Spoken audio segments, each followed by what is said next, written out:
महाराज जी, जब उन आंदोलनों की हम बात करते हैं या फिर हम उन विषम परिस्थितियों को जो कि तपोवन में रहती हैं, बहुत कठोर ठंड, वहाँ पर बहुत ऊंचाई, वहाँ पर भी तपस्या करते हैं जो साधु सब बैठे रहते हैं वहाँ से, गंगा के किनारे किनारे, सिर्फ गंगोत्री की क्या बात करें, हम यमुनोत्री की भी बात करते हैं, इस पवित्र भूमि की बात हम करते हैं, तो मुझे तो लगता है कि समूची दुनिया से जो भी आध्यात्म की ओर आना चाहता है वो इस देवभूमि पर ज़रूर आता है। पर उस हिसाब से क्या चीज़ों को बदला गया है? क्या वाकई जो कि स्वामी जी भी कह रहे हैं और सबका ये जिक्र है, ठीक है, कुछ चीज़ें हैं जिसका उन्होंने कहा कि अतिक्रमण पर अभी भी अंकुश नहीं है, अवैध खनन पर अभी भी अंकुश नहीं है, जिसकी आवश्यकता है। अगर निर्मल जल चाहिए तो अविरल जल चाहिए तो आपको चाहिए उसके लिए। बाकी चीजें आपको बदलती दिखी हैं, क्या बदला है, क्या नहीं बदला है? गंगा तरंग श्लोक है जिसको महापुरुषों ने अलग अलग भावार्थ में गाया है। अर्थ उसका एक जैसा है कि गंगा तरंग रमणीय जटा कलापम, गंगा तरंग रमणीय जटा कलापम, गौरी निरंतर विभूषित वाम भागम, नारायण प्रियमनंगमदापहारम, वाराणसी पुरपतिम भज विश्वनाथम, वाराणसी पुरपतिम भज विश्वनाथम। सतपथ ब्राह्मण का एक श्लोक है, माता जी को ज्ञात होगा, स्वामी जी को भी, कि दशम्याम शुक्ल पक्षे तु ज्येष्ठ मासे बुधे हनि, दशम्याम शुक्ल पक्षे तु ज्येष्ठ मासे बुधे हनि, हरति 10 पापानि तस्मात् 10 गंगा दशहरा स्मृता। गंगा कब धरा पर आई? तो ज्येष्ठ मास शुक्ल पक्ष की तिथि 10वीं को, दिन बुधवार, हस्त नक्षत्र, प्रातः 3:17 पर गंगा धरा धाम पर आई। किस लिए आई? तो जटाटविक गलत जल प्रवाह पावित स्थलई, गलैवलम वलंबिताम भुजंग तुंग मालिकाम, डमट डमट डमट डमन निनाद वड्डमर वयम, चकार चंड तांडवम तन्नः शिव शिवम। भगवान शिव के जटा में सदियों गंगा समाई रही और धरा पर हम सबों को पुनीत करने के लिए आई। गंगा 5 वस्तु प्रदान करती है। गंगा दर्शनात् मुक्ति, दरस परस गोस्वामी जी की चौपाई है, क्योंकि आज ये पंचायत मुझे लगता है गंगा से प्रारंभ हुआ और गंगा अनादिकाल से है, अनादिकाल तक रहेंगी। गंगा का ना कोई प्रारंभ है ना कोई अंतिम छोर है। गंगा इस धरा की जननी है, गंगा हम सबों की माँ है।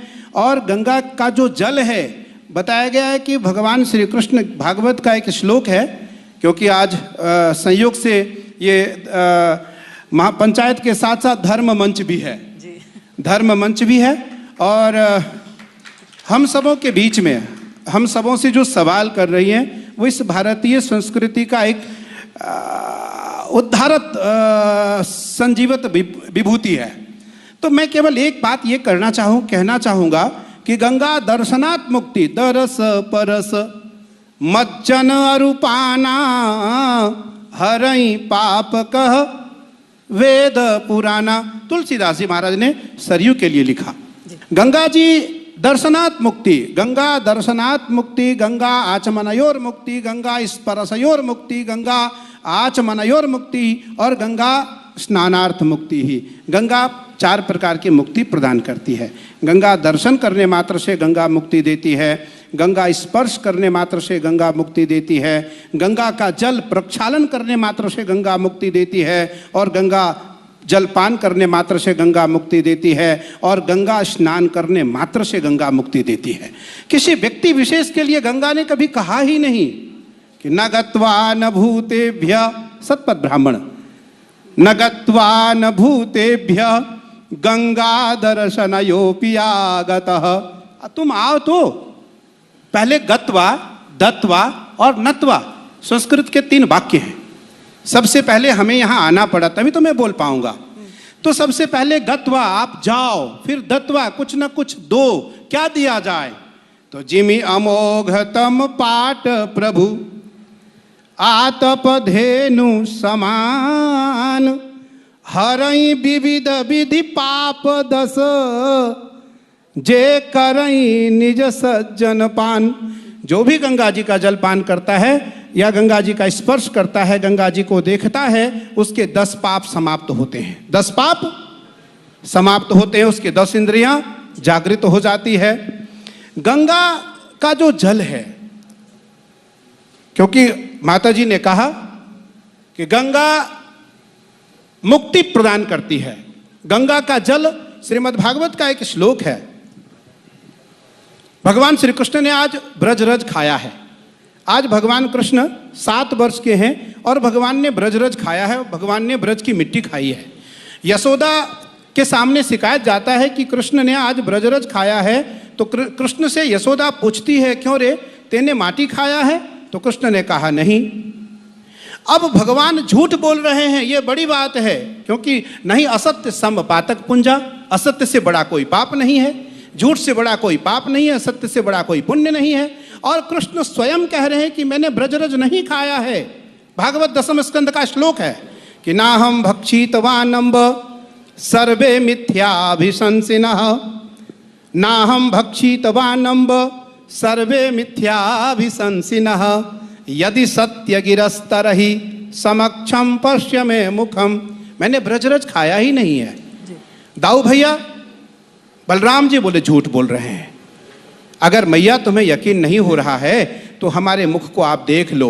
तो कृष्ण ने कहा, मैंने ब्रजरज खाया है। ब्रज की मिट्टी सामान्य मिट्टी नहीं है, जमुना जी का जल श्रेष्ठ जल है, जमुना जलों में सर्वश्रेष्ठ जमुना जी का जल है। गंगा जी का जल जल नहीं, गंगा जी का जल अमृत है, गंगा जी का जल अमृत है। तो जिमि पापक तिमि बेघ तम, करहि विविध विधि पुंज, जेन हरई तम पाप प्रभु, करहि अभग असंग। इसलिए भैया, गंगा जी के तट पर रहने वाले जो लोग हैं वो अपने घाटों को पवित्र रखें, अपने घाटों को पुनीत रखें, अपने घाटों को निर्मल रखें। गंगा गंगोत्री से गंगा सागर तक निर्मल हो जाएंगी।